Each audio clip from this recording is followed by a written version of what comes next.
करें योग, रहे निरोग। क्योंकि योग एक ऐसा जीवन विज्ञान है जहां पर व्यक्ति का शारीरिक, मानसिक, आध्यात्मिक और भावनात्मक विकास पूर्ण रूप से संभव है। मैं योग गुरु रीना अग्रवाल आप सभी का स्वागत करती हूं अपने इस विशेष कार्यक्रम योग साधना में, जहां पर हम योग के बारे में कई ऐसी महत्वपूर्ण जानकारी और तथ्य आपके सामने लेकर आ रहे हैं, जहां आपको यह समझ में आएगा कि योग हमें कब करना चाहिए, कैसे करना चाहिए, क्यों करना चाहिए और क्यों नहीं करना चाहिए। तो हमारे साथ में बने रहिए, समझ समझ के चलिए कि हमें योगासन कैसे करने हैं। ध्यान रखिए, पूर्ण सजगता के साथ में हमारे साथ बने रहिए। तो चलिए अब हम शुरू करते हैं अपने योगाभ्यास को। योगाभ्यास करने से पहले ज़रूरी है सूक्ष्म व्यायाम करना। सूक्ष्म व्यायाम क्यों ज़रूरी है? क्योंकि सूक्ष्म व्यायाम से आपके शरीर की सभी मांसपेशियां तो लूज होती ही हैं, शरीर के सभी जॉइंट्स भी मजबूत हो जाते हैं और ब्लड सर्कुलेशन कंप्लीट हो पाता है, अच्छे से सही तरीके से हो पाता है। तो चलिए हम करते हैं सूक्ष्म व्यायाम। सबसे पहले गर्दन के लिए अपनी गर्दन को सांस भरते हुए ऊपर उठाएंगे और सांस छोड़ते हुए नीचे लाएंगे। फिर से सांस भरते हुए ऊपर उठाएंगे और सांस छोड़ते हुए नीचे लाएंगे। अब अपनी गर्दन को हम राइट और लेफ्ट में बेंड करेंगे। सबसे पहले राइट हैंड साइड और फिर लेफ्ट हैंड साइड। कोशिश करना है ज़्यादा से ज़्यादा बेंड करने की, आपका शरीर स्थिर रहेगा, शरीर को नहीं झुकाना है, सिर्फ गर्दन को झुकाना है। अब हम करेंगे ट्विस्टिंग। सबसे पहले गर्दन को पीछे की तरफ घुमाएंगे सीधे हाथ की तरफ से और फिर उल्टे हाथ की तरफ से। अब हम करेंगे पूर्ण रोटेशन। गर्दन को ऊपर उठाएंगे और गर्दन को चारों तरफ गोल घुमाएंगे एकदम आराम से। और अब रिवर्स करेंगे। स्थिर होने के बाद में हम चेस्ट के लिए सूक्ष्म व्यायाम करेंगे। सबसे पहले अपने हाथों को सामने की ओर लेंगे। आपके दोनों हाथ एक दूसरे के पैरेलल होने चाहिए और जमीन के समानांतर। सांस भरते हुए अपने हाथों को खोलेंगे पूरी तरीके से और सांस छोड़ते हुए अपने हाथों को सामने की ओर लेके आएंगे। एक बार फिर से सांस भरते हुए हाथों को पूरा खोलेंगे और सांस छोड़ते हुए हाथों को पास में लेकर के आएंगे। अब हम करेंगे सूक्ष्म व्यायाम अपने बैकबोन के लिए, कमर के लिए। सबसे पहले बैकवर्ड बेंडिंग। अपने हाथों को पीछे कमर पर रखना है और कमर को लोअर बैक से पीछे की ओर झुकाना है। धीरे धीरे सांस छोड़ते हुए ऊपर आएंगे, हाथों को ऊपर की ओर खींचेंगे और सांस छोड़ते हुए अपने शरीर को आगे की ओर झुकाएंगे। कोशिश करेंगे आपके घुटने मुड़ने नहीं चाहिए, घुटने सीधे रहेंगे और हाथों को जमीन के टच करने की कोशिश करेंगे।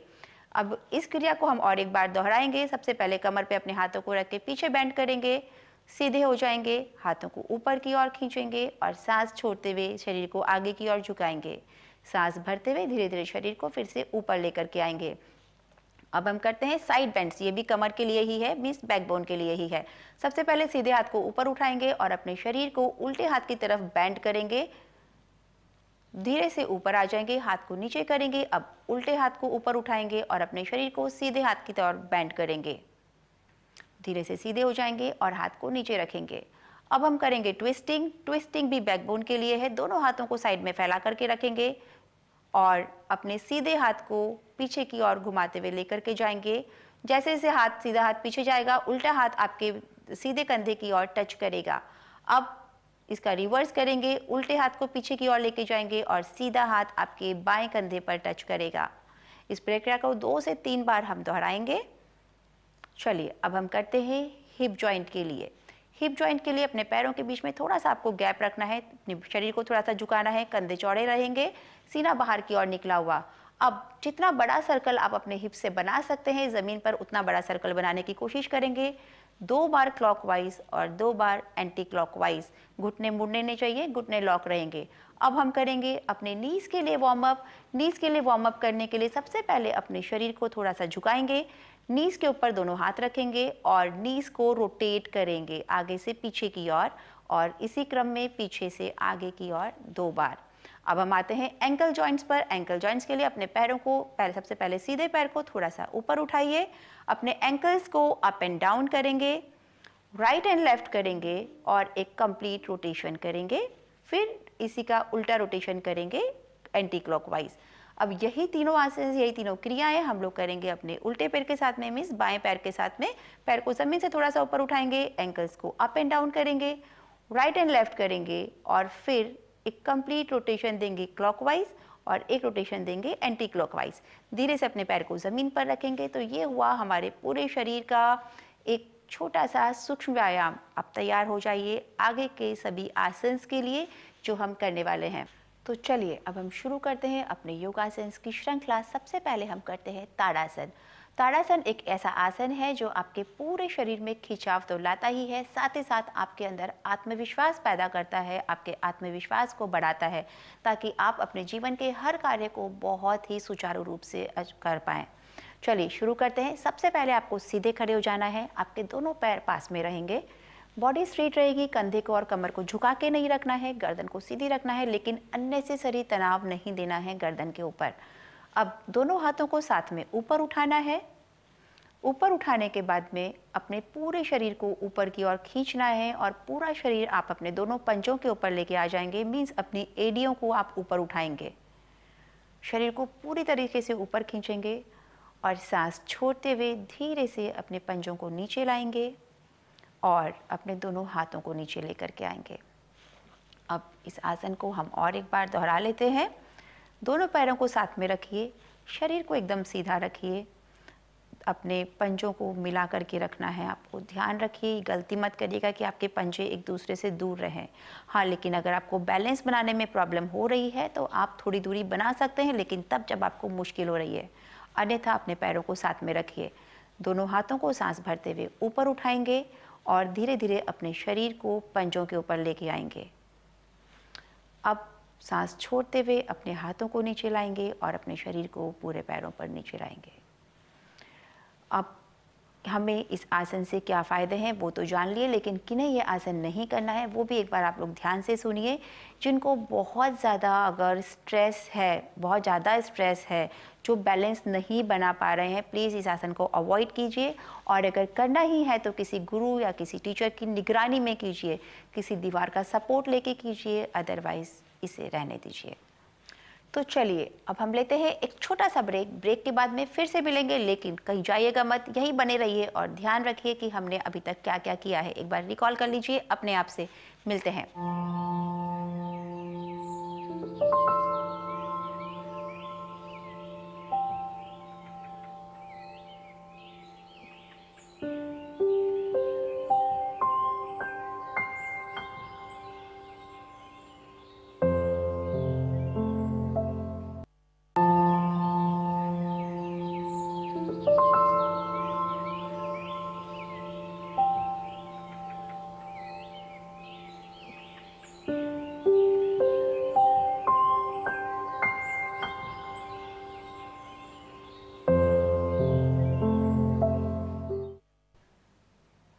एक बार फिर से आपका स्वागत है हमारे कार्यक्रम योग साधना में। उम्मीद करती हूँ जो पहले सब सिखाया है वो सब आपको ध्यान होगा, कैसे करना है वो सब आपने याद रखा होगा। चलिए अब हम अपने योगासन की श्रृंखला को आगे बढ़ाते हैं और अब अभ्यास करते हैं भुजंगासन का। भुजंगासन एक ऐसा आसन है जो हमें ज़मीन पर पेट के बल लेट के करना होता है। किसे नहीं करना चाहिए वो पहले समझ लीजिए। जिन प्रेग्नेंट लेडीज़ को नहीं करना है, पीरियड्स के टाइम पर इस आसन को नहीं करना है, सीवियर स्टमक पेन अगर है तो आपको ये आसन नहीं करना है, और हर्निया का प्रॉब्लम जिसे है उन्हें भी ये आसन नहीं करना है। भुजंगासन जैसा कि इसके नाम से ही प्रतीत होता है कि ये एक ऐसा आसन है जहाँ पर आपके शरीर का पोस्चर कोबरा मीन्स सांप के जैसा हो जाता है। और इस आसन के नाम से ही हमें पता चलता है कि इस आसन से हमें क्या क्या बेनिफिट्स होने वाले होंगे। सबसे पहले सांप के जैसा लचीला हमारा शरीर हो जाता है, बैकबोन का स्ट्रेंथिंग बढ़ता है और हमारे को थायराइड्स के प्रॉब्लम में भी बहुत हेल्प मिलती है। तो चलिए अब हम इसका अभ्यास शुरू करते हैं। देखिए हमको कैसे इस आसन को करना है। सबसे पहले आप ज़मीन पर पेट के बल लेट जाएंगे, अपने आप को रिलैक्स रखेंगे। अब सबसे पहले अपने सिर को ज़मीन पर रखेंगे। आपका फोरहेड ज़मीन को टच होना चाहिए, दोनों पैर साथ में होने चाहिए और पंजे बाहर की ओर निकले होने चाहिए। अब आप अपने दोनों हाथों को अपने चेस्ट के बाजू में रखेंगे। जैसा कि आप सिद्धेश जी को करते हुए देख पा रहे हैं, आपके दोनों हाथ सीने के बाजू में रहेंगे।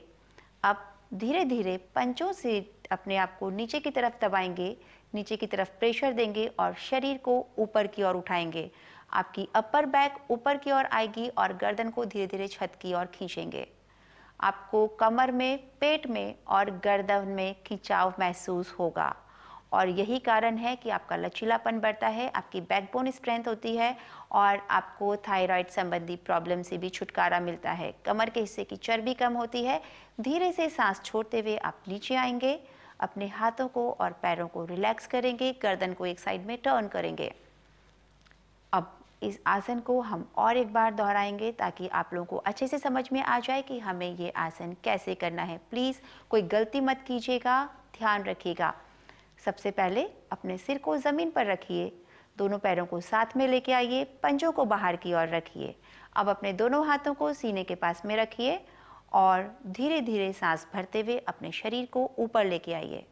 गर्दन को ऊपर की ओर खींचिए, कोशिश करिए आप अपनी छत को या छत के ऊपर लगे पंखे को देखने की कोशिश कर रहे हैं। अब सांस छोड़ते हुए धीरे धीरे नीचे आइए, अपने हाथों को और पैरों को रिलैक्स कीजिए, गर्दन को दूसरे साइड में टर्न कीजिए और रेस्ट कीजिए। ये हुआ हमारा भुजंगासन, जिसमें हमने सावधानियां भी देखी हैं और इसके लाभ भी देखे हैं। तो चलिए अब हम अपने योगासन की श्रृंखला को आगे बढ़ाते हैं और करते हैं पवन मुक्तासन। पवन मुक्तासन एक ऐसा आसन है जो आपको ज़मीन पर लेट करके ही करना है, लेकिन कमर के बल लेटना है। तो चलिए सबसे पहले कमर के बल लेट जाइए, अपने शरीर को सीधा रखिए, पैरों को और हाथों को रिलैक्स रखिए। पवन मुक्तासन किसे नहीं करना है वो पहले ध्यान से सुनिए। प्रेग्नेंट लेडीज़ को या पीरियड्स के टाइम पर यह आसन नहीं करना है। सीवियर पेट में अगर दर्द है तो नहीं करना है। पेट में कोई भी सर्जरी मीन्स ऑपरेशन अगर कोई हुआ है तो नहीं करना है। जिस किसी के घुटनों में बहुत दर्द है उन्हें भी ये आसन नहीं करना है, क्योंकि घुटनों के ऊपर बहुत ज़्यादा प्रेशर आता है। चलिए हम आगे बढ़ते हैं योगासन करने की ओर। सबसे पहले अपने दोनों पैरों को साथ में लेकर के आइए, हाथों को अपने शरीर के साइड में बट शरीर के पास में रखिए। दोनों पैरों को साथ में थोड़ा सा ऊपर उठाते हुए फोल्ड करेंगे और फोल्ड करने के बाद में अपने दोनों घुटनों को हाथों से लॉक करके पकड़ना है। अब धीरे धीरे हाथों से प्रेस करके घुटनों को अपने चेस्ट की ओर लेकर के आएंगे और जब आप घुटने अपने चेस्ट की ओर लेकर के आ रहे हैं तो आपको अपनी गर्दन को ऊपर उठाना है। मीन्स कोशिश करनी है कि आपकी चिन आपके नीज को टच हो, बट अगर नहीं हो पा रही है तो ज़बरदस्ती का प्रयास नहीं करना है, कोशिश करना है कि टच कर पाएँ। धीरे धीरे सांस छोड़ते हुए अपने आप को नीचे लेकर के आएंगे। सबसे पहले सिर को नीचे रखेंगे और फिर पैरों को सीधा करेंगे। अब इस आसन के फायदे क्या हैं? सबसे इम्पॉर्टेंट कि ये आपको एसिडिटी से निजात दिलाता है। एसिडिटी अगर किसी को है, इस आसन का हर रोज़ अभ्यास कीजिए, यकीन मानिए कुछ ही दिनों में आपको अपनी प्रॉब्लम से छुटकारा मिल जाएगा पूरी तरीके से। और इससे आपकी बैकबोन स्ट्रेंथ होती है, मजबूत होती है, फ्लेक्सिबिलिटी बढ़ती है, पेट के हिस्से की चर्बी कम होती है और थायराइड के प्रॉब्लम में भी ये आसन आपको मदद करता है। चलिए अब इस आसन का और एक बार रियाज कर लेते हैं ताकि आप लोगों को समझ में आ जाएगा कि ये आसन हमें कैसे करना है। सबसे पहले सीधे लेट जाइए, अपने दोनों पैरों को साथ में लेकर के आइए और दोनों हाथों को शरीर के नज़दीक में साइड में रखिए। अब दोनों पैरों को साथ में थोड़ा सा ऊपर उठाइए और घुटनों को मोड़ते हुए घुटनों को अपने हाथों से लॉक करके रखिए और लॉक करने के बाद में अपने घुटनों को अपनी छाती की ओर प्रेस करिए। प्रेस करते टाइम धीरे धीरे अपनी गर्दन को ऊपर उठाते हुए गर्दन को ऊपर लेकर के आइए और अपनी चिन को टच करने का कोशिश कीजिए अपने घुटनों के साथ में। कोशिश करना है, फिर से सुनिए, ज़बरदस्ती खींचना नहीं है, सांसों को रोक के नहीं रखना है। और सबसे इम्पॉर्टेंट, जिसको अस्थमा का प्रॉब्लम है प्लीज़ ये आसन मत करिएगा। धीरे धीरे अपनी गर्दन को नीचे लेकर के आइए, अपने पैरों को रिलैक्स कीजिए, नीचे रखिए, 2 से 3 नॉर्मल ब्रीदिंग करिए। चलिए अब हम योगासन की अगली श्रृंखला की ओर बढ़ते हैं और अब हम देखेंगे हमें आसन करना है मत्स्येंद्र आसन। चलिए अपने योगासन की श्रृंखला में आगे बढ़ते हैं और अब हम अभ्यास करते हैं अर्ध मत्स्येंद्र आसन का। अर्ध मत्स्येंद्र आसन बैठ के किए जाने वाला आसन है और ये आसन दिया हुआ है एक ऋषि के नाम पर जिनका नाम था मत्स्येंद्र ऋषि। चलिए इस आसन के फायदे जान लेते हैं और किसे नहीं करना है वो भी पहले देख लेते हैं। इस आसन से आपकी फ्लेक्सिबिलिटी इंक्रीज होती है, कमर के हिस्से की चर्बी कम होती है, कंसंट्रेशन बढ़ता है, आपके कंधे मजबूत होते हैं और हाथों की भी फ्लेक्सिबिलिटी बढ़ती है। और किसे नहीं करना है, जिनको कमर में सीवियर पेन है उन्हें नहीं करना है। स्लिप डिस्क वालों को भी इस आसन को अवॉइड करना है। घुटनों में किसी को बहुत ज़्यादा दर्द है, नी ऑपरेशन किसी का हुआ है, उन्हें भी ये आसन नहीं करना है, नहीं करना है। ध्यान से सुनिए। चलिए अब हम इस आसन को करने के लिए आगे बढ़ते हैं। सबसे पहले आपको सीधा बैठ जाना है। आपकी कमर सीधी रहेगी, गर्दन सीधी रहेगी, आपके दोनों पैर सामने की ओर फैले रहेंगे। अब आप अपने सीधे पैर को मोड़ करके बाएं हिप्स के नीचे रखेंगे और बाएं पैर को उठा करके दाएं घुटने के साइड में रखेंगे। अब आप अपने दाहिने हाथ से बाएं घुटने को प्रेस करेंगे, एल्बो से लॉक करके अपने चेस्ट की ओर प्रेस करेंगे और आपका बायां हाथ आपके कमर के पीछे से निकल करके दूसरे साइड से दिखाई देगा और आपको अपनी गर्दन को बाईं ओर से घुमाते हुए पीछे की ओर देखना है। मीन्स आपके बॉडी में एक कंप्लीट ट्विस्टिंग पैटर्न आ जाएगा, आपका बॉडी पूरी तरीके से ट्विस्ट हो जाएगा। इसीलिए इस आसन से कमर के हिस्से की चर्बी बहुत जल्दी कम होती है। अब धीरे धीरे अपने बाएं हाथ को जो आपने कमर के पीछे रखा हुआ है उसे आगे की ओर लेकर के आएंगे, अपनी गर्दन को सीधी करेंगे, अपने दाएं हाथ से बाएं घुटने को छोड़ेंगे और बाएं हाथ से बाएं पैर को पकड़ करके अब सामने की ओर लेकर के आएंगे। अपने दोनों पैरों को धीरे धीरे सीधा करेंगे और रिलैक्स हो जाएंगे। लेकिन अभी ये आसन हमारा आधा हुआ है। अभी इस आसन को पूरा करने के लिए यही प्रक्रिया हमें दूसरे पैरों के साथ में दोहरानी है। फिर से सीधे बैठ जाइए। आपकी कमर एकदम सीधी रहेगी, गर्दन एकदम सीधी रहेगी, सांसों की गति नॉर्मल रहेगी। अब अपने बाएं पैर को फोल्ड करके दाहिने हिप्स के नीचे आपको पंजे को रखना है और दाएं पैर को उठा करके फोल्ड करके आप अपने बाएं घुटने के साइड में रखेंगे। अब दाएं घुटने को अपने बाएं हाथ से प्रेस करेंगे चेस्ट की ओर। जितना ज़्यादा आप प्रेस कर सकते हैं उतना ज़्यादा प्रेस करने की कोशिश करेंगे और दाएं हाथ को कमर के पीछे की ओर लेकर के जाएंगे और अपनी गर्दन को दाहिनी ओर पूरी तरीके से घुमाने की कोशिश करेंगे, जितना मैक्सिमम घुमा सकते हैं। सांसों को रोकना नहीं है, मीन्स होल्ड नहीं करना है ब्रीदिंग को। आपकी ब्रीदिंग कंटिन्यू और नॉर्मल रहेगी, ना बहुत तेज़ ना बहुत धीरे। एकदम आराम से अपनी सांसों की गति को रखिए। ट्विस्टिंग पैटर्न को फील करिए, क्योंकि जब तक आप योगाभ्यास या योगासन को फील नहीं करेंगे तो उसका रिजल्ट आपको उतने अच्छे से नहीं मिल पाएगा जितना अच्छा रिजल्ट आपको मिलना चाहिए, क्योंकि हर चीज़ आपकी मानसिकता के ऊपर निर्भर करती है।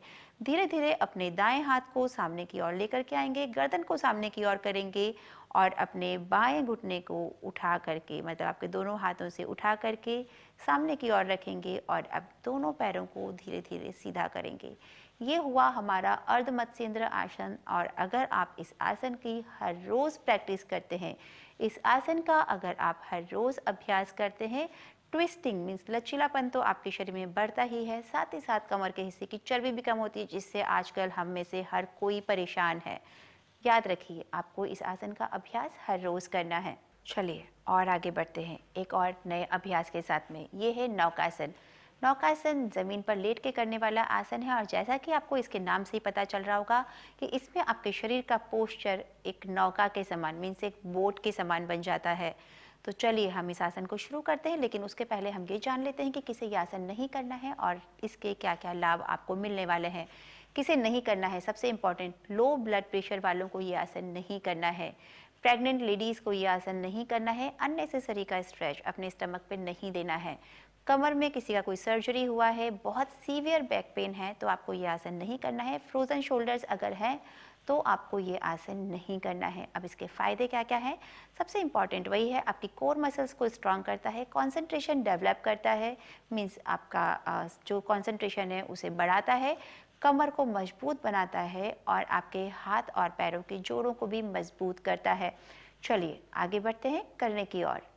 सबसे पहले ज़मीन पर सीधे लेटेंगे कमर के बल, अपने दोनों हाथों को और दोनों पैरों को साथ में रखेंगे, मीन्स दोनों पैर एक दूसरे के साथ में रहेंगे और दोनों हाथ शरीर के पास में साइड में रहेंगे।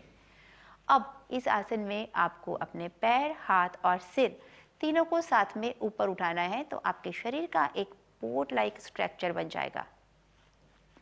चलिए हाथ, पैर और सिर तीनों को साथ में ऊपर उठाइए, होल्ड करिए, बैलेंस बना करके रखिए। अगर आप होल्ड नहीं कर पा रहे हैं तो धीरे से नीचे आ जाइए। अपने हाथों को और पैरों को गर्दन के साथ में रिलैक्स कीजिए। चलिए अब इस आसन को हम और एक बार दोहरा लेते हैं। सावधानियां क्या क्या रखनी है, किसे नहीं करना है, वो मैं आपको बता चुकी हूँ। हाथों और पैरों को साथ में रखना है, बहुत फैला करके नहीं रखना है। गर्दन को सीधी रखना है, छत की ओर मोड़ करके नहीं रखना है, क्योंकि ये गलतियां बहुत लोगों से होती हैं और इन्हीं गलतियों की वजह से आसन के जो नकारात्मक प्रभाव हमें देखने पड़ते हैं, वो इन छोटी छोटी सी गलतियों की वजह से हमें उन प्रभावों से गुजरना पड़ता है। चलिए, हाथ और पैर सीधे रखिए और गर्दन को सीधा कीजिए। अब हाथ, पैर और सिर तीनों को साथ में ऊपर उठाइए, होल्ड कीजिए और अब धीरे से अपने सिर और पैर को नीचे लेके आइए और हाथों को भी नीचे रखिए। रिलैक्स कीजिए। तो चलिए, अब हम जान लेते हैं, एक बार वापस से सीख लेते हैं कि हमने क्या क्या किया आज के इस पूरे एपिसोड में। सबसे पहले हमने शुरुआत की वार्म अप के साथ में, पूरे शरीर का हमने वार्म अप किया। उसके बाद में हमने किया ताड़ासन, जो खड़े रह करके करने वाला आसन है, जो आपके अंदर कंसंट्रेशन पावर डेवलप करता है। उसके बाद में हमने ज़मीन पर लेटकर करने वाला आसन किया, जिसमें हमें पेट के बल लेटना था, और ये था भुजंगासन, जो आपके थायराइड संबंधी परेशानियों को तो ठीक करता ही है, साथ ही साथ आपके शरीर को लचीला भी बनाता है। उसके बाद हमने किया पवन मुक्तासन, जो आपको एसिडिटी संबंधी परेशानियों से मुक्ति दिलाता है। फिर हमने किया नौकासन। नौकासन में हमने ध्यान रखना होता है कि जिन्हें लो बीपी है उन्हें यह आसन नहीं करना है। और फिर आता है अर्धमत्स्येंद्र आसन, जिसमें फिर से आपका स्ट्रेस डाउन होता है, आपका कंसंट्रेशन डेवलप होता है और शरीर के अंदर फ्लेक्सिबिलिटी बढ़ती है। अब आपने ये सब आसन्स के बारे में जैसे ही जाना, मैं आपको एक बार फिर से याद दिलाती हूँ। मैंने बीच में एक बार आप लोगों को बोला था कि आसन्स करते समय आपकी मानसिकता बहुत महत्वपूर्ण होती है। आपके दिमाग में क्या चल रहा है, आप क्या सोच रहे हैं, उसी का प्रभाव आपके शरीर पर बाहर से भी दिखाई देता है। तो जिस टाइम आप योगाभ्यास कर रहे हैं, उस समय ध्यान रखिए कि आपके शरीर में सिर्फ योगाभ्यास से मिलने वाले फायदे ही दिमाग में चलने चाहिए, ताकि आपको उसका मैक्सिमम बेनिफिट मिल पाएगा और आप अपने जीवन से हर रोग को दूर कर पाएंगे, कंसंट्रेशन बढ़ा पाएंगे अपने जीवन में और अपने जीवन का तनाव मुक्त कर पाएंगे। धन्यवाद। अगले कार्यक्रम में फिर से मिलते हैं कुछ नई जानकारी के साथ में, कुछ नए तथ्यों के साथ में। योग क्या है और कैसे करना है, ध्यान रखिए और अच्छे से रहिए।